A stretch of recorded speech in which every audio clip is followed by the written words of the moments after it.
Bienvenue, chers téléspectateurs, c'est Aline Taibaro avec le journal du 11 novembre.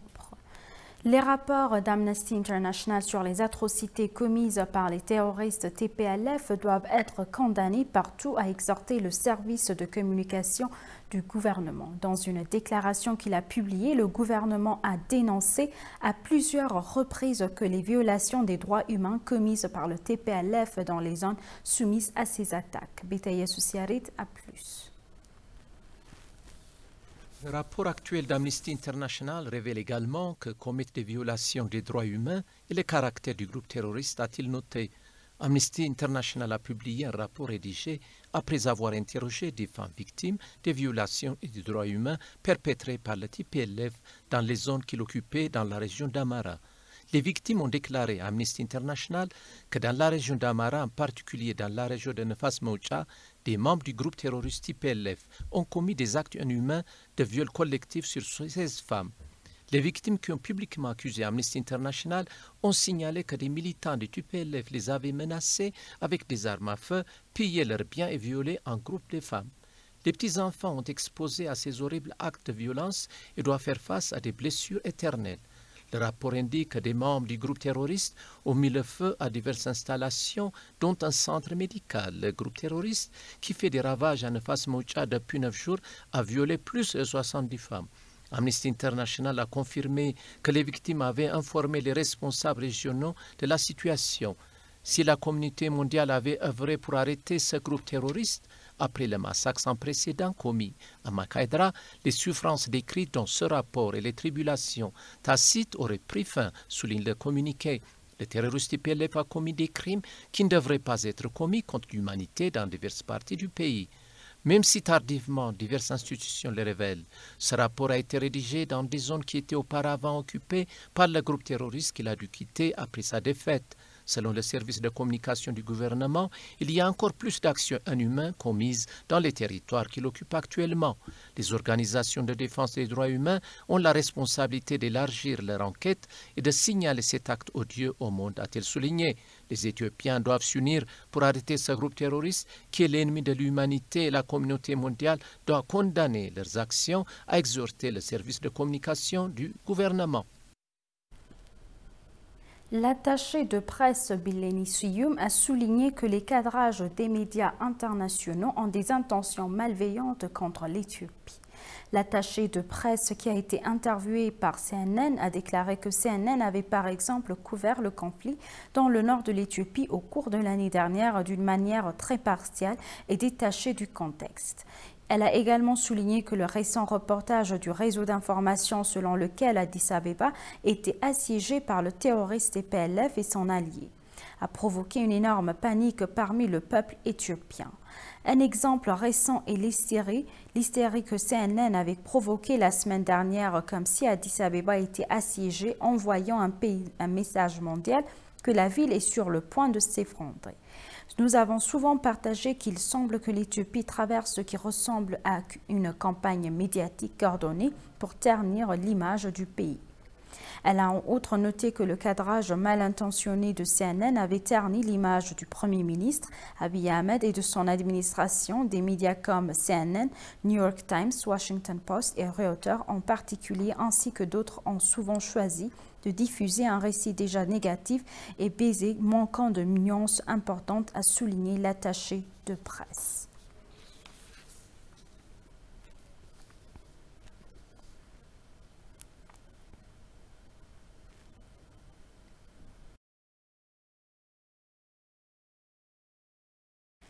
Les soldats terroristes du TPLF ont kidnappé l'archevêque de Ouaghemra, les archidiocèses du Canada, sa grâce Abouna Barnabas, dans la ville de Sakota, dans l'état d'Amara. L'association des prêtres de l'église orthodoxe éthiopienne Toaoudo en Amérique du Nord a déclaré qu'Abouna Barnabas avait été enlevé par les terroristes armés du siège de l'archidiocèse du Ouaghemra situé dans la ville de Sakota. Son Excellence l'archevêque Barnabas coordonnait l'aide humanitaire aux personnes touchées par le TPLF terroriste dans la zone d'administration de Ouaghemra dans l'état d'Amara. L'association a ajouté que la force du TPLF a brutalement torturé l'archevêque. Sagra Sarbouna Barnabas, un père religieux vénéré qui passe toute sa vie dans la prière, le jeûne, les activités humanitaires et l'enseignement de l'Évangile aux fidèles.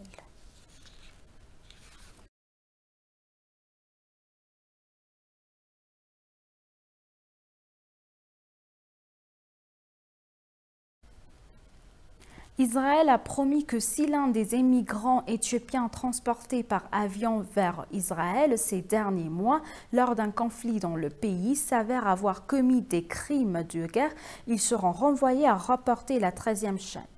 Le reportage intervient un jour après que la chaîne a rapporté que le Premier ministre éthiopien Abiy Ahmed s'est plaint lors d'un appel téléphonique avec le Premier ministre Naftali Bennett que certaines des personnes transportées par avion vers Israël étaient des officiers impliqués dans des crimes de guerre. Channel 13 a cité une source de sécurité impliquée dans l'affaire disant qu'au moins 4 officiers parmi les 2000 personnes amenées en Israël au cours de l'année écoulée sont soupçonnés d'avoir participé au massacre des rebelles dans l'État du Tigray.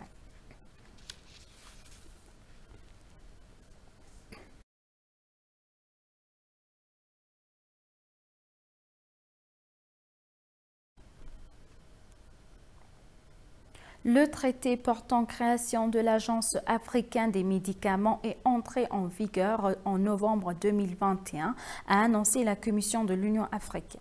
L'Agence africaine des médicaments devrait ouvrir un nouveau chapitre pour l'harmonisation et la réglementation du paysage pharmaceutique africain à travers le continent et les efforts visant à améliorer les systèmes de réglementation faibles à temps indiqué. La Commission procède plutôt à la mise en place et à la pleine opérationnalisation de l'AMA. Il est rappelé que le 4 août 2021, la Commission a invité les États membres à soumettre leurs manifestations d'intérêt pour accueillir le siège de l'Agence africaine du médicament. À cet égard, la Commission a reçu des manifestations d'intérêt de 13 États membres et les préparatifs pour commencer les missions d'évaluation pour déterminer le siège de l'agence sont actuellement en cours. Le traité AMA a été adopté par les chefs d'État et du gouvernement lors de leur 32e session ordinaire de l'Assemblée le 11 février 2019 à Addis Abeba en Éthiopie.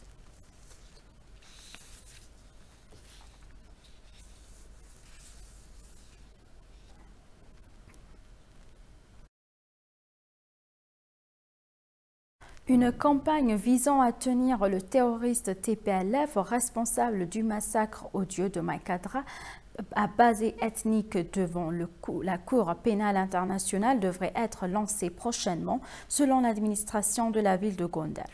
Une veillée aux chandelles a eu pour les victimes du massacre de Maïkadra en commémoration de la première année du massacre.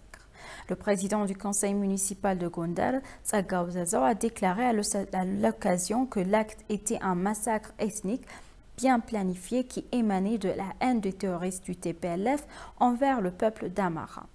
TPLF devrait être traduite devant la Cour pénale internationale et inculpée pour le crime le plus grave qu'elle ait commis, a-t-il déclaré, ajoutant que les membres du conseil appellent à ce que la justice prévale. Les membres du conseil municipal Girmail Jalem a déclaré pour sa part qu'il n'y a eu aucun autre groupe dans l'histoire de l'Éthiopie qui a commis un génocide autre que le terroriste TPLF.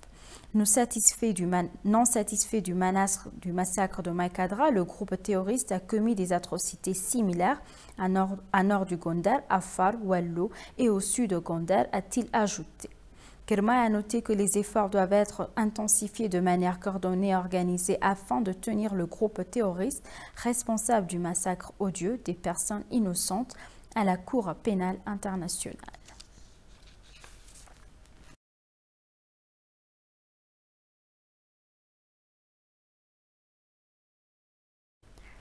Et pour conclure le journal, les ambassadeurs du Pakistan et du Soudan du Sud en Éthiopie ont déclaré qu'ils ne devraient pas écouter les rapports occidentaux qui utilisent de fausses nouvelles et des calomnies. Il a été déclaré que le Pakistan et le Soudan du Sud continueront de renforcer leurs liens historiques avec l'Éthiopie. Broadcasting Network a eu des entretiens avec les ambassadeurs du Pakistan et du Soudan du Sud. L'ambassadeur du Pakistan en Éthiopie, Shehzad Abbas, a pour sa part déclaré que l'Éthiopie est confrontée à des problèmes internes comme tout autre pays. Il a dit qu'elle travaillait pour contrôler cela. L'ambassadeur Shehzad a déclaré que son pays ne s'immiscera dans les affaires intérieures d'aucun pays. Il a déclaré que les médias étrangers devraient se concentrer sur la diffusion de la vérité sur le pays plutôt que sur les fausses nouvelles. L'ambassadeur du Soudan du Sud en Éthiopie, Jamas Pichia Morgan, a pour sa part déclaré que les Éthiopiens ne devraient pas écouter la propagande négative. Les affaires intérieures de l'Éthiopie sont les siennes et nous devons la laisser à elle-même.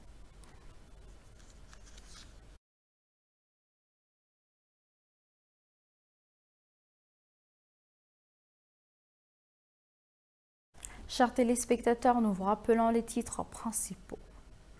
Les rapports d'Amnesty International sur les atrocités du TPLF doivent être condamnés partout selon le service de communication. La secrétaire de presse Billeni Siyum a souligné que les médias internationaux ont des intentions malveillantes contre l'Éthiopie. Merci, chers téléspectateurs. C'est la fin du journal. C'était Aline Taïbala avec le journal. Restez avec nous avec le reste des programmes. Bonjour.